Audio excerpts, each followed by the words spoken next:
Eu passei a ter conflito com a minha filha na fase da adolescência. Por quê? Durante a infância eu estava trabalhando. Durante a adolescência eu estava trabalhando. E aí na adolescência ocorre a segunda maior mudança no ser humano, que é o quê?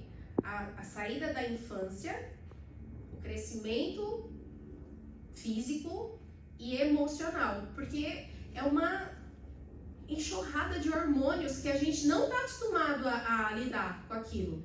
Só que aí, muitas vezes, a gente como mães esquece do quê? Que nós somos adolescentes. E aí a gente não sabe como lidar, porque na nossa época quem sabia lidar com os próprios sentimentos, com as emoções, com os nossos comportamentos? Porque muitas vezes no dia a dia o filho vai, esbarra no pé da gente, ou ele abre uma porta e deixa a porta aberta dentro de casa, ou pega e deixa o quarto bagunçado, não arruma a cama quando levanta. Como que a gente fica dentro de casa? Para quem são pais, mães aqui também, né? E em 2022 eu vivi uma experiência. Foi quando eu comecei a buscar inteligência emocional. Porque eu entendi que se eu continuasse fazendo as mesmas coisas, eu ia colher os mesmos resultados. E eu sempre usava aquela frase, falava assim, mas eu já tentei de tudo com essa menina. Eu já levei para o psicólogo, já fui para o terapeuta, já acompanhei na escola, já fiz tudo que eu podia fazer, tudo que estava ao meu alcance, eu fiz. E pois bem, por muito pouco eu quase desisti da minha filha. E aqui os serviços e informações do Brasil e a revista RSD, ele traz um fato que fala também que crianças e adolescentes que não conseguem expressar seus sentimentos em casa tendem o quê? A se fechar. Aí, olha só como é importante você aprender a observar como seu filho se comporta.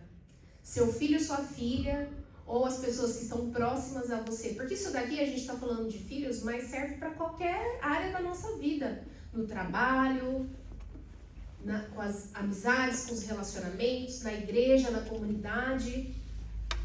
Como que eles se comportam? Eles são mais falantes, mais comunicadores, ou eles são mais retraídos, quietinhos, na deles? Quando você pergunta, porque a mãe sente, né? Ela tem ali o Espírito Santo, o sexto sentido. Ela vê quando tem algo que não tá legal com os filhos. E aí o filho pega e fala assim, não, tá tudo bem. Qual que é o nosso comportamento? Como que a gente reage? Aí eu trouxe alguns exemplos práticos, porque eu acho que a melhor forma da gente aprender é a repetição. E você entender como que você pode mudar esse seu hábito, ou melhor, mau hábito de falar. De um lado, vocês vão ver aí a comunicação agressiva, tipo de comunicação agressiva. Uma frase que você está sempre acostumado a falar. Você nunca me obedece. Quem aqui fala essa frase? Você só faz coisa errada. Você quebra tudo. Você tira tudo e deixa fora do lugar. Tudo que você abre, você não fecha. É claro que não é nesse tom, né, gente? Quando é pro marido também serve, né?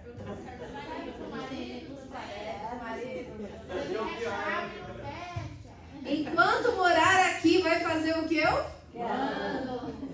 Quando você não escuta. Quando você falar que a pessoa só faz coisa errada, vamos conversar sobre o que aconteceu.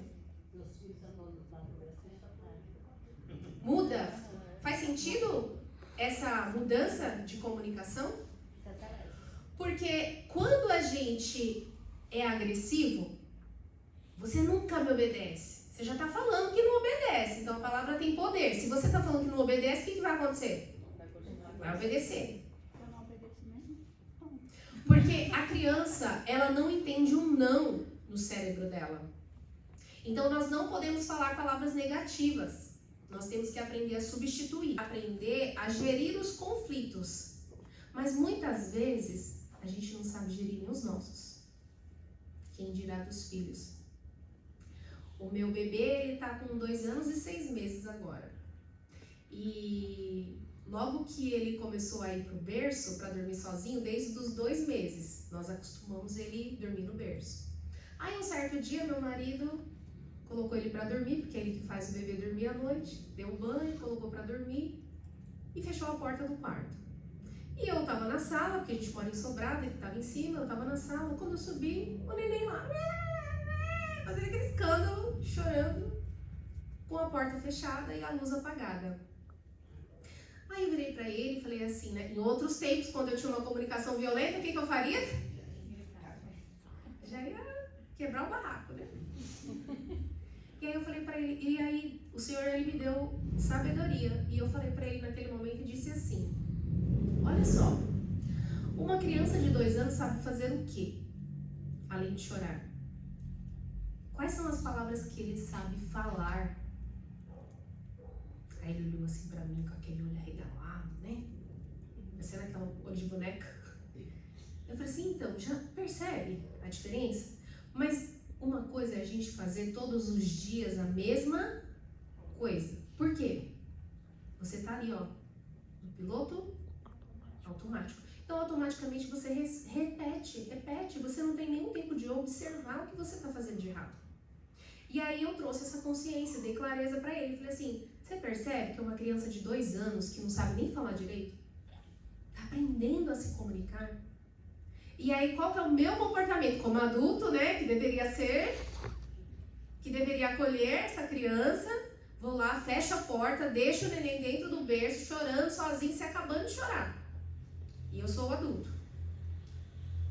Então, eu fui trazer clareza e consciência para ele entender que não poderia ser naquele formato. Mas eu não cheguei falando, olha, você tá errado, não é assim que se faz, não é desse jeito, tem que fazer assim. Porque a mulher controladora, ela acha que ela tem que dar um jeito em todas as coisas. Que ela tem que resolver todas as coisas. E eu, durante muito tempo, por não aprender e não saber me comunicar bem com meu esposo também, eu ditava. Ah, faz assim, vai lá, faz assado. Por que você não fez ainda? Então, isso me ajudou a mudar a minha comunicação.